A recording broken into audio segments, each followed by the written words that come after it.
You're listening to the Catholic Family Podcast, Lent Around the World, daily meditations chosen and read by traditional Catholics from around the globe.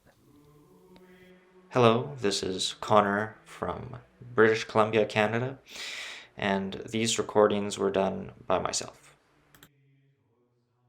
Golden Counsels of St. Francis de Sales. True devotion and piety. Devotion is neither more nor less than a general inclination and readiness to do that which we know to be acceptable to God. It is that free spirit of which David spoke when he said, I will run in the way of your commandments when you have set my heart at liberty. People of ordinary goodness walk in God's way, but the devout run in it, and at length they almost fly therein. To be truly devout, we must not only do God's will, but we must do it cheerfully. You should not only have devotion and be devout, but you should render it amiable, useful, and agreeable to all. The sick will love your devotion for the charitable consolations they derive from it. Your family will love it if it renders you more amiable and more sweet in your disposition, more solicitous about their welfare, more kind in reproving, and thus of the rest. Your relations and friends will love it if it renders you more kind and condescending to their inclinations when not contrary to the will of God.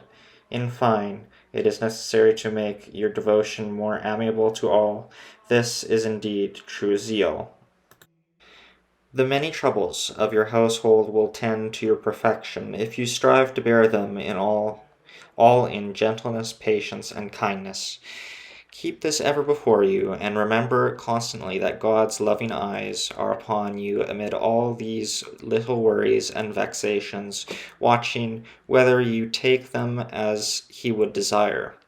Offer up all such occasions to Him. If sometimes you are put out, do not be discouraged, but make haste to regain your lost composure.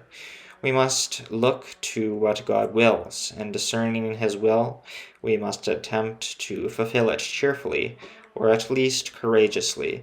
Not only that, but we must love this will of God and the obligation which results from it, even were we to herd swine all our lives and to do the most abject things in the world. Whatever service God asks of us ought to be all one to us. Here is the very center of the target of perfection, at which we all ought to aim, and whoever approaches it the nearest is the winner of the prize. Courage, I implore you, accustom your will little by little to follow that of God to whatever place it leads you. Let your will be sharply goaded when your conscience shall say, God wills it. Live well, and you will not fear death.